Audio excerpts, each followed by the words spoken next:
So Jagan 2.0 coming soon ఏం చెప్తారు? మంచిదే కదన్న. అంతకుముందు ప్రజలు నమ్మిండు జగన్ మామూలు ఉన్నప్పుడు. నమ్మి పేద ప్రజలకి డబ్బు పంచిండు.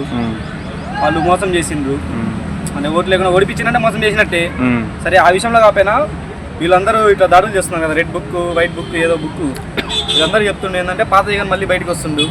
అంటే గమ్ము ఉండే కన్నా అంటే ఇప్పుడు దెబ్బ తీద్దామని చెప్పేసి ఇంకా గట్టిగా ఉన్నాడు. చెప్పిండు కదా మీరు ఏమేం చేసుకోండి, జగన్ 2.0 కమింగ్ అన్నాడు. అంటే ఇప్పుడు కార్యకర్తలతో నేను బాగా ఉంటాను, వాళ్ళే నాకు బలం అని చెప్పేసి జనాల్లోకి వస్తుంది. ఇంకా వచ్చే జనాలు వస్తున్నా అని చెప్పేసి ఇది ఒక జస్ట్ సైన్, అదే సంకేతం ఇస్తున్నట్టు. సో ఎలా ఉండబోతున్నా పవర్ తో రావడం నెక్స్ట్ మరి అయితే ఎట్లుంటుంది అంటే ఇంతకుముందు 2014 ఓడిపోయిన తర్వాత అసెంబ్లీ జరుగుతుంది కదా, ఫైర్ ఉంటుంది కదా, ఆ ఫైర్ మళ్ళీ వస్తుంది అనిపిస్తుంది.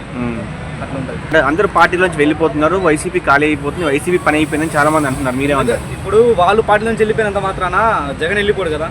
ఎవరైనా ఓటు వేసింది పోయినసారికి ఎమ్మెల్యేలు గెలిచిందంటే కారణం జగన్ ఫ్యాన్ కాని వాళ్ళే గెలిచింది. జగన్ ఉంటే చాలు, నాయకులు అనే వాళ్ళు ప్రజల నుంచి పుట్టుకుని వస్తారు, అది కామన్. అది జగన్ అండగా ఉంటే జగన్ చెయ్యేసినోడే నాయకుడు, జగన్ నిలబెట్టినోడే ఎమ్మెల్యే. సో జగన్ చూసి ఓటేస్తారంటావు? జగన్ చూసి ఓటేసేది. జగన్ పథకాలు ఏమి ఇవ్వట్లేదు వీళ్ళు. అప్పుడు ఏంటంటే జగన్ 2 సంవత్సరాలు కరోనా ఉన్నా కూడా ఇంటి దగ్గరికి వచ్చి పాలన జరిపాడు. తెలిసిందే మీకు కూడా, ఏపీలో ఉన్న ప్రతి ఒక్కళ్ళు తెలుసు. రేషన్ ఇంటి దగ్గరికి వస్తుంది, పింఛన్ ఇంటి దగ్గరికి వస్తుంది. మనం ఇంతకుముందు ఏమైనా కావాలన్నా కూడా సచివాలయం వెళ్ళిపోతే అయిపోతుంది. ఇంతకుముందు అయితే రేషన్ కార్డు అవి కావాలంటే అక్కడికి వెళ్ళాలి, ఎంఆర్ ఆఫీస్కి వెళ్ళాలి. ఎంఆర్ ఆఫీస్ అంటే మనలానికి ఒకటే ఉంటుంది, సచివాలయం అంటే మనలానికి చాలా ఉంటాయి. అది మన ఇంటి పరిధిలోనే సచివాలయం ఉంటుంది.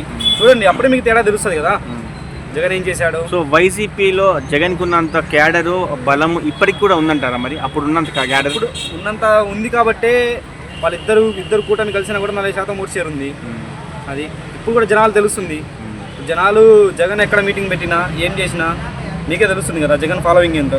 సో కార్యకర్తలకి జగన్కి లాస్ట్ టైం దూరం ఉంది కొంచెం ఉన్నారు, ఆ దూరం ఇప్పుడు గ్యాప్ ఫిల్ అవుతుంది అంటారా? అంటే జగన్ 2019లో ఏం చేశాడంటే ప్రజలకు పథకాలు ఇవ్వాలి అని చెప్పేసి ఆ వ్యవస్థని పైనుంచి నడిపించిండు, కార్యకర్తల దగ్గర రాకుండా.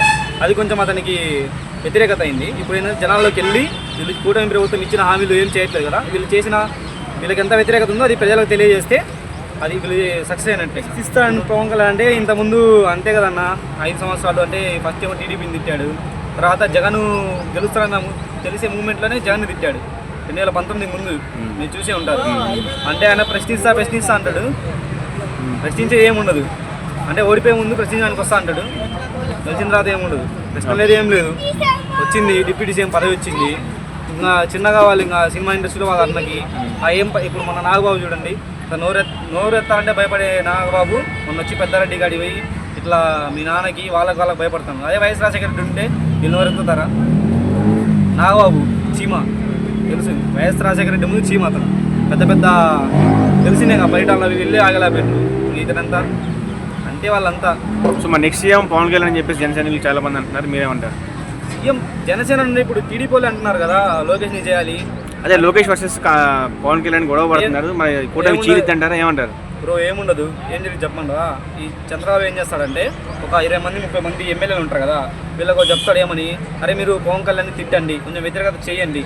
అట్లా లాస్ట్కి వచ్చేసరికి పవన్ కళ్యాణ్ సైడ్ చేసేస్తారు. ఇప్పుడు లోకేష్ని ఎక్కిస్తారు.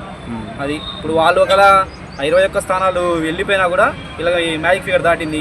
వీళ్ళకి ఎట్లా ప్రతిపక్షం ఇచ్చి అధికార పక్షం ఉంది, ఏం చేయలేరు. సో మరి జనసేన అనుకుంటుందంటే మాకు ఇచ్చే 21 సీట్లు గెలిపించుకున్నాము, నెక్స్ట్ ఎన్ని సీట్లు అన్ని సీట్లు పోటీ చేస్తాం, అన్ని గెలిపించుకుంటాం, మేమే సీఎం అంటున్నారు. అన్ని సీట్లు గెలిపించుకునే వాళ్ళు అయితే ముందే గెలుచుకోవచ్చు కదా. వాళ్ళు అన్ని సీట్లలో పోటీ చేస్తే ఎక్కడ జగన్ గెలుస్తారని భయంతో పంచుకొని గెలిచారు. జగన్ చూశారు కదా జగన్ ఓటు షేర్ ఎంత ఉందో.